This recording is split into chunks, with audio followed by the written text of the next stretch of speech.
आप सबका मेरे यूट्यूब चैनल पे बहुत बहुत स्वागत है। देखिए, फिफ्थ हाउस में यहाँ पर राहु की पोजीशन है। आपने वीडियो थंबनेल में देखा होगा कि मैं इस वीडियो में आपको ये बताने वाली हूँ कि कार्मिक पाथ कब आपका एक्टिवेट होता है और कार्मिक पाथ होता क्या है।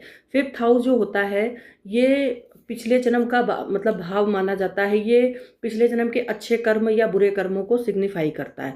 अब राहु की पोजीशन अगर यहाँ पर आएगी या शनि की या मंगल की या केतु की, तो ये दिखाता है कि आपको पितृदोष है। ठीक है।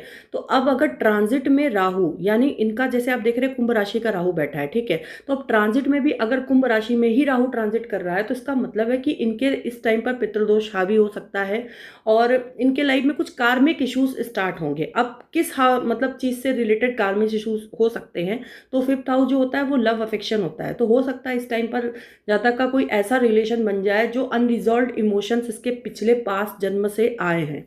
ठीक है। या कुछ ऐसी चीजें हो जाए कि जैसे कि ये इंसान किसी ऐसी मुसीबत से डील करेगा जहां पर इसको ये लगेगा कि ये मतलब कहाँ से इसकी लाइफ में आ गई, कहाँ से एंट्री करी, सब कुछ अच्छा चल रहा है लाइफ में, एकदम से ये प्रॉब्लम आ गई।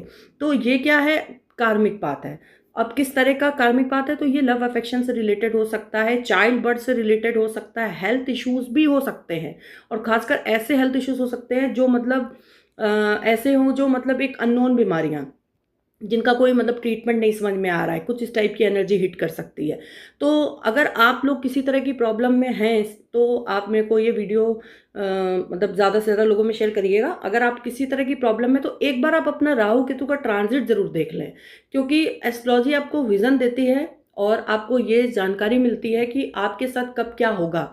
तो इस टाइम पर इस जातक का, और खासकर इस टाइम के जिसका भी ऐसा मतलब चार्ट है, जिसका भी कुंभ राशि का राहु है, उसके कुछ ना कुछ कार्मिक पाथ इश्यूज एक्टिवेट होने वाले हैं। अब अगर यही सेवेंथ हाउस में होता तो पार्टनर से इसको धोखा मिलता, और अगर यही नाइन्थ हाउस में होता तो भी कह सकते कि इसके साथ कुछ धोखा होता, या फिर इसके साथ किसी कोई थर्ड पार्टी वाली सिचुएशन बन जाती। ठीक है, सिचुएशन में चला जाता, या और भी कई चीजें हो सकती, लेकिन मैं यहाँ पर सिर्फ रिलेशनशिप के पॉइंट ऑफ व्यू से ही आपको बताना चाहती हूँ।